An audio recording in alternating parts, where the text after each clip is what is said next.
Selamat siang anak-anak. Kita lanjutkan pelajaran kita hari ini di PS tentang economic action, economic motive, and economic principles ya.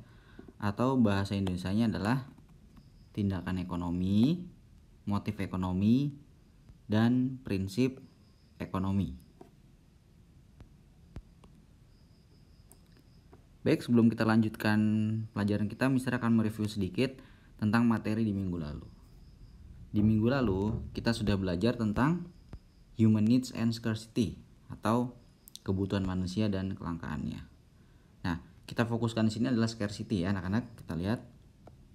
Nah, scarcity atau kelangkaan ya adalah perpaduan antara kebutuhan manusia yang tidak ada batasnya bertemu dengan sumber daya yang jumlahnya terbatas.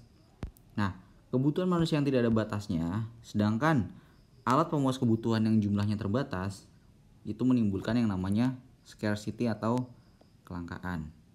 Nah, bagaimana cara manusia untuk menghadapi kelangkaan tersebut? Nah, karena hal tersebut maka timbullah yang namanya ilmu ekonomi ya anak-anak ya, ilmu ekonomi. Bisa kita lihat di sini ya, ilmu ekonomi adalah ilmu tentang bagaimana manusia sebagai individu atau masyarakat memilih untuk menggunakan sumber daya alam yang jumlahnya terbatas ya. Nah, jadi ilmu ekonomi adalah ilmu yang mengajarkan manusia bagaimana menggunakan sumber daya alam yang jumlahnya terbatas sehingga dapat memenuhi kebutuhan hidupnya ya. Itu adalah definisi dari ilmu ekonomi. Nah, yang pertama kita akan belajar tentang economic action atau tindakan ekonomi. Bisa kita lihat di depan sini ya. Economic action atau tindakan ekonomi ya adalah tindakan yang dilakukan oleh manusia dalam rangka memenuhi kebutuhan hidupnya, baik secara fisik maupun secara mental ya. Dalam rangka untuk memperoleh prosperity ya anak-anak, kemakmuran. Ingat, ini prosperity, kemakmuran, bukan kekayaan ya. Jadi bedanya, kalau kemakmuran itu adalah suatu kondisi di mana manusia bisa memenuhi kebutuhannya ya, berdasarkan based on economic principles, berdasarkan prinsip-prinsip ekonomi ya. Jadi bisa kita simpulkan lagi, economic action atau tindakan ekonomi adalah suatu tindakan yang dilakukan oleh manusia dalam rangka memenuhi kebutuhan hidupnya ya, berdasarkan prinsip ekonomi. Nah, contoh dari tindakan ekonomi bisa kita lihat juga di depan ya. Nah, ini contohnya, kalian ingin membeli suatu barang dengan kualitas yang sama. Misalnya sebut saja di toko A, sedangkan yang satu lagi barang tersebut ada di toko B. Nah, barang di toko A ya, barang di toko A mempunyai harga yang lebih murah. Nah, dan lokasinya dekat dengan tempat tinggal kalian dibandingkan di toko B.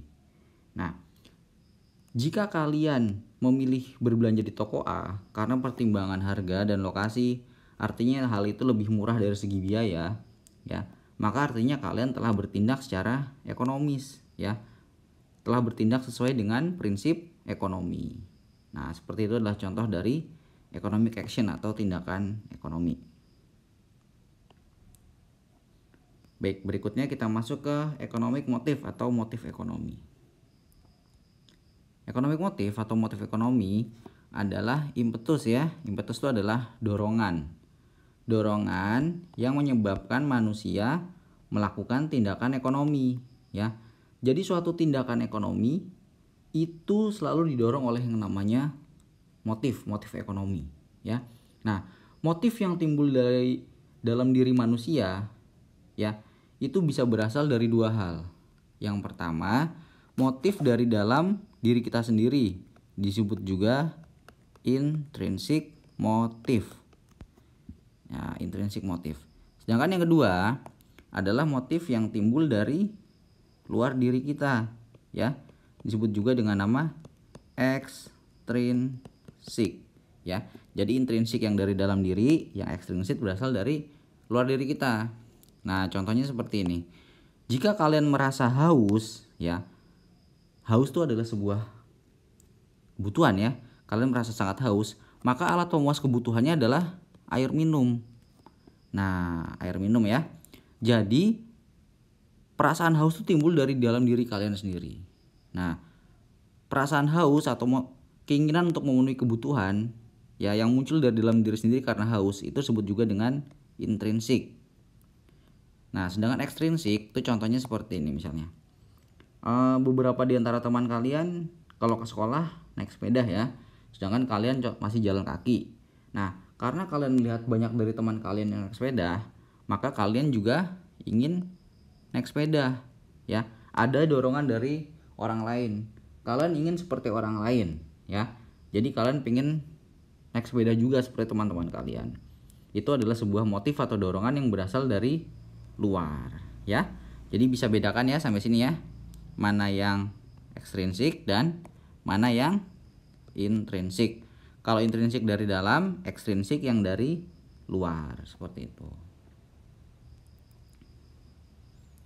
Nah, anak-anak perhatikan. Ini ada beberapa motif atau dorongan kenapa manusia melakukan suatu tindakan, ya. Nah, motif yang pertama dan yang paling utama, ya, manusia melakukan suatu tindakan adalah untuk memenuhi kebutuhan hidupnya, ya. Ini yang paling pertama kali.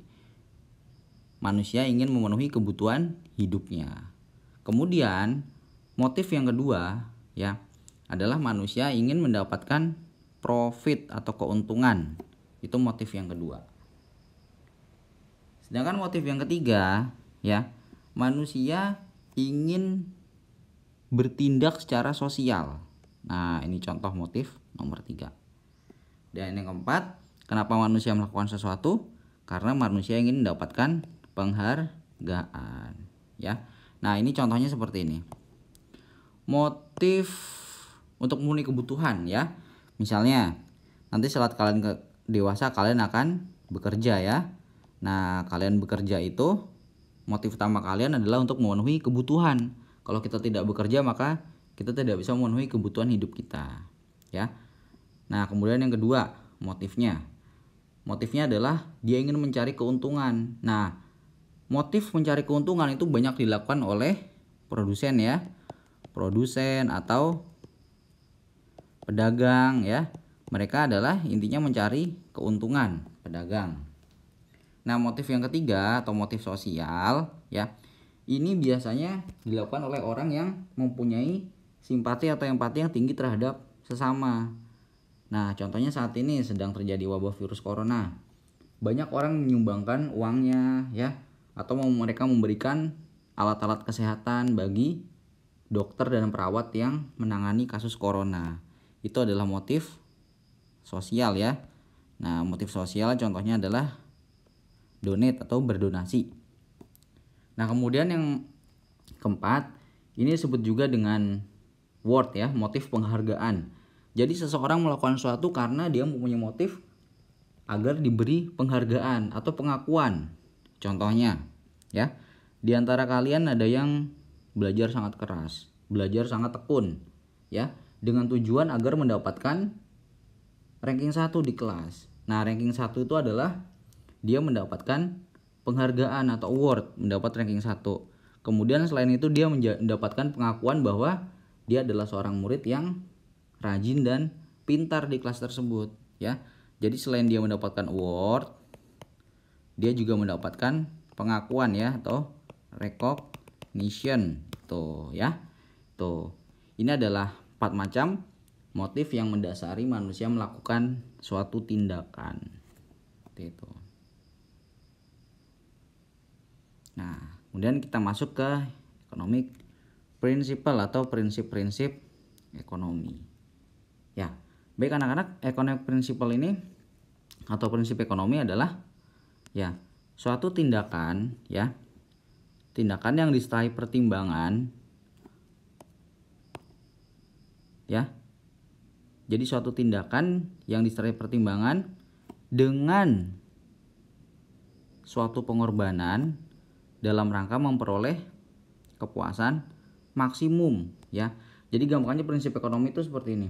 Kalian ingin mendapatkan suatu alat pemuas kebutuhan yang sangat maksimal, tetapi kalian menekan pengorbanan atau biaya yang kalian lakukan. Misalnya tadi contohnya seperti ini, Mister kasih lihat di halaman Academic Action ya. Kalian ingin memberi suatu barang dengan kualitas yang sama ya. Nah, kemudian yang menjadi pertimbangan kalian adalah harga dan lokasi.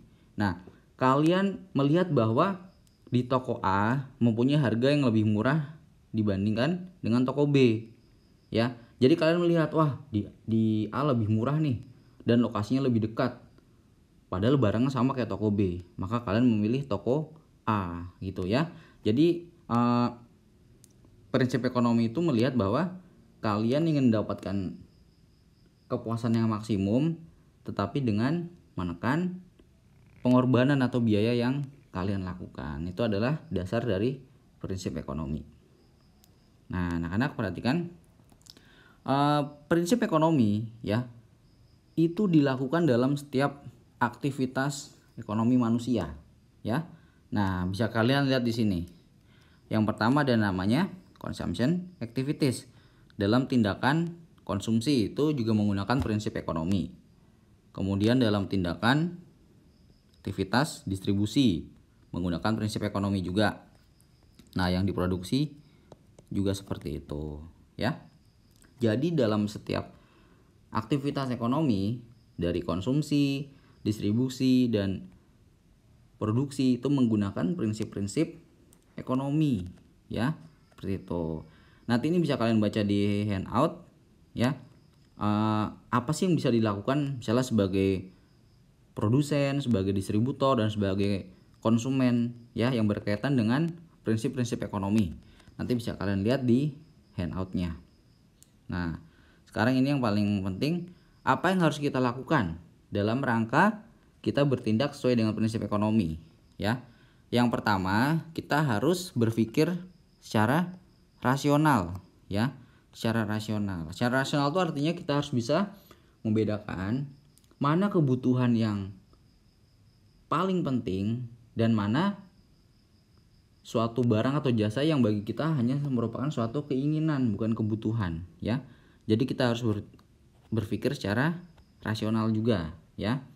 Kemudian selain bertindak dan berpikir rasional, kita harus bertindak dan berpikir secara ekonomis ya. Secara ekonomis itu kita bisa melihat mana sih kira-kira yang membutuhkan pengorbanan atau biaya paling kecil atau paling sedikit ya.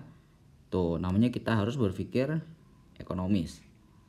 Kemudian yang ketiga nih yang paling penting ya, setelah kalian berpikir dan bertindak secara rasional dan ekonomis, kalian harus membuat namanya priority scale ya, atau skala prioritas. Skala prioritas ini sangat penting untuk dibuat ya. Terutama nanti kalau kalian sudah mempunyai pendapatan sendiri, jadi kalian bisa mengeposkan ya, uang kalian itu nanti akan digunakan untuk apa saja ya. Jadi harap digunakan untuk memenuhi kebutuhan utama kalian. Misalnya jangan sampai kalian memenuhi kebutuhan tersier kalian terlebih dahulu dibandingkan kebutuhan primer ya.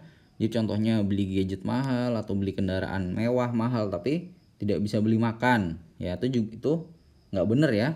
Jadi artinya kalian tidak membuat sebuah priority scale atau skala prioritas ya. Itu yang harus kita lakukan. Jadi pertama kita harus berpikir rasional, kita bertindak ekonomis, dan kita membuat skala prioritas ya. Baik, terima kasih anak-anak.